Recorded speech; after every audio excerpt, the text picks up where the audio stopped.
Es que está mal pensar que el capital financiero salga del régimen de seguridad social.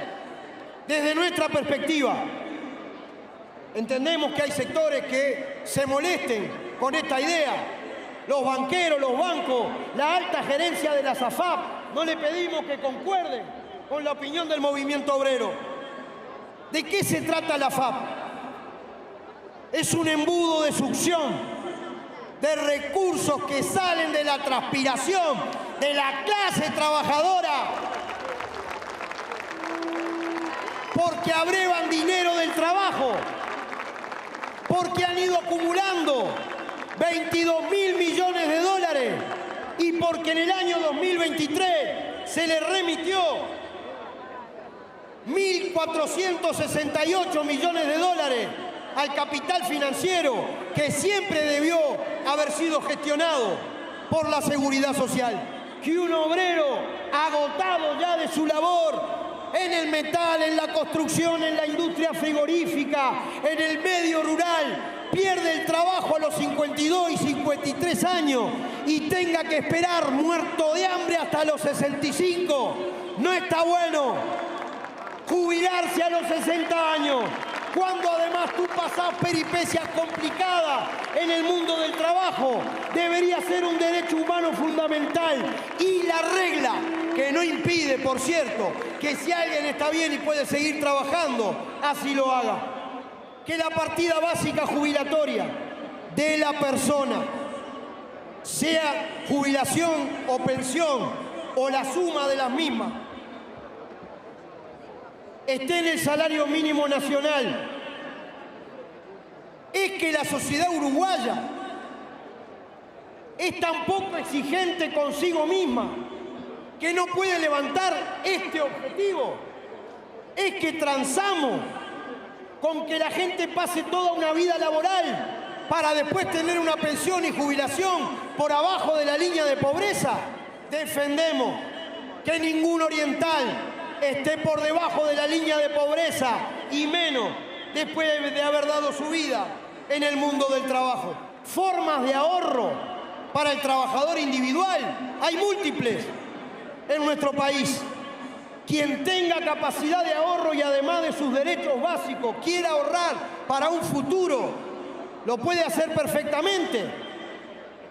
La papeleta con las 3 medidas de protección que planteamos no prohíbe formas de ahorro colectivo con una utilización posterior a la finalización de la edad de trabajar. Otra discusión importante es que, según algunos, la inversión necesaria para sostener estas 3 medidas de autodefensa llevaría a un 38% de aumento del IVA. Pero qué desparpajo, qué tupé, porque además se desnudan, quedan desnudos arriba de la mesa, de que no se les puede, no pueden concebir otro impuesto que no sea el IVA, que es el impuesto más regresivo que hay en la sociedad uruguaya, que sabemos, lo pagan principalmente los que nos consumimos todo el ingreso. Pero es un disparate. ¿Por qué razón? Porque en Uruguay, el 1% más rico de la sociedad, estamos hablando de 25.000 personas, tiene el 79% de la riqueza del país, tiene el 99% de la riqueza empresarial. De esos 25.000, hay 2.500 que tienen el 54% de la riqueza financiera y el 89% del capital. Porque en este país, según estudios de AEBU, de 6.200 millones de dólares depositados en el sistema financiero, hay 9.900 ahora. Hubo un crecimiento de los depósitos del sistema financiero de un 60%. ¿Qué quiero decir? Hay mucho dinero en este país.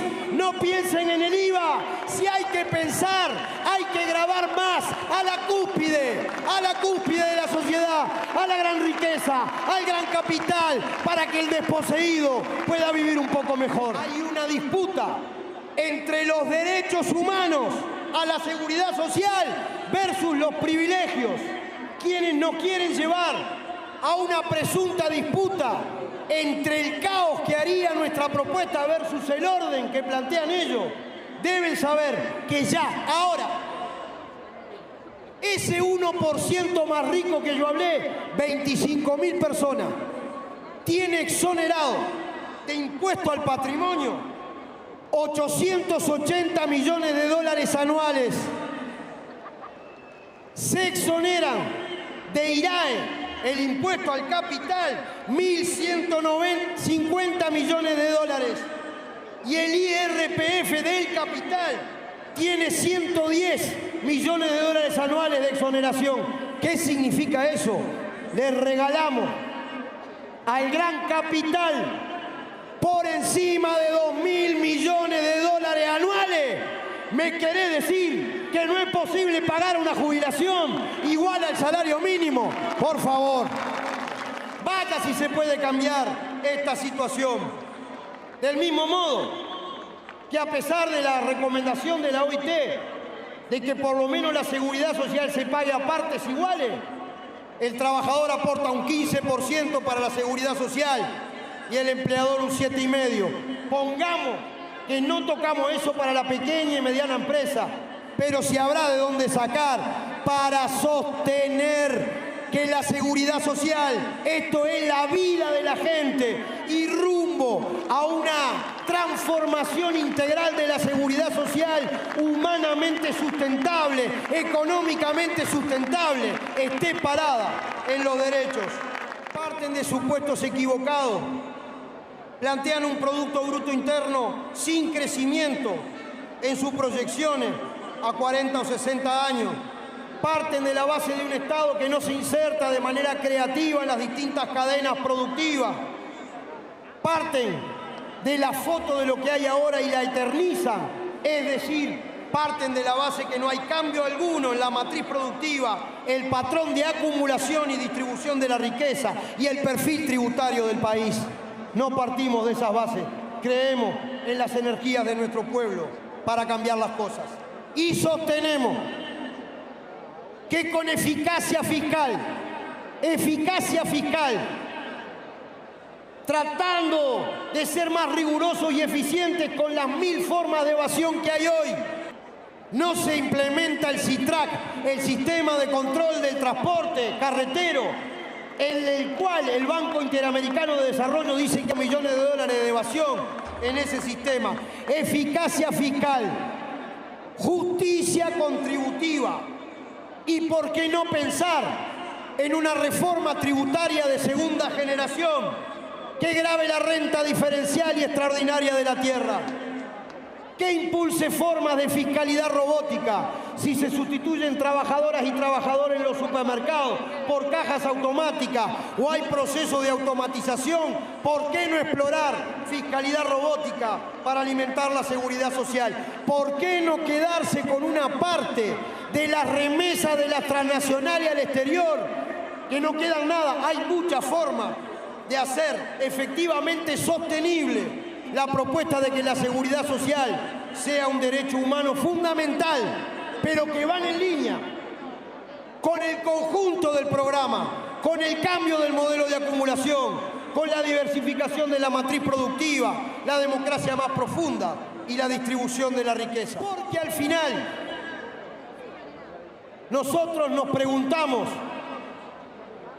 ya que demandamos a los trabajadores su contribución de inteligencia y fuerza física para colaborar en nuestro engrandecimiento económico, debemos ofrecerles el amparo del Estado cuando su vigor haya rendido todos sus frutos. Si por mala fortuna la miseria les sorprende en los días fatales en que rinden sus armas de lucha por la existencia, abatidos por los años y tal vez por el desgaste excesivo de sus energías, consagradas muchas veces a forjar las fortunas de otros. ¿Saben quién dijo esto? Don José Valle y Ordóñez, que el Estado cuide al trabajador cuando no está exhausto con la jubilación decorosa. ¿Y por qué no pensar? Como dijo Wilson Ferreira el Dunate,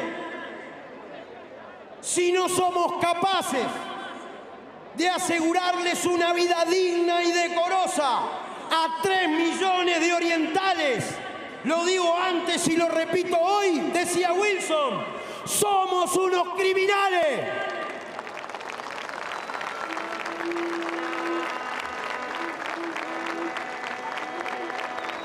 El nombre de José Artigas nos impulsa y convoca. Su ejemplo nos inspira y compromete en nombre de ese compromiso al expresar ante ustedes mi fidelidad constitucional como presidente de la República. Los invito, desde mis sentimientos, mis convicciones y mis responsabilidades, a trabajar juntos en la construcción de un Uruguay donde nacer no sea un problema, donde ser joven no sea sospechoso, pero donde también envejecer no sea una condena. Doctor Tabaré Vázquez. Con cualquiera de estas, mete una de estas. Y si no metes ninguna, también mete una de estas. Mete una. Vos podés definir cómo será tu futuro, para vos y para los tuyos, porque tu voto cuenta. Votá sí, por vos, por mí, por todos. Mete una. Afirma tus derechos. Mete una. Mete una. Mete una. Dale. Es la reforma de la gente. Votá sí por una mejor jubilación.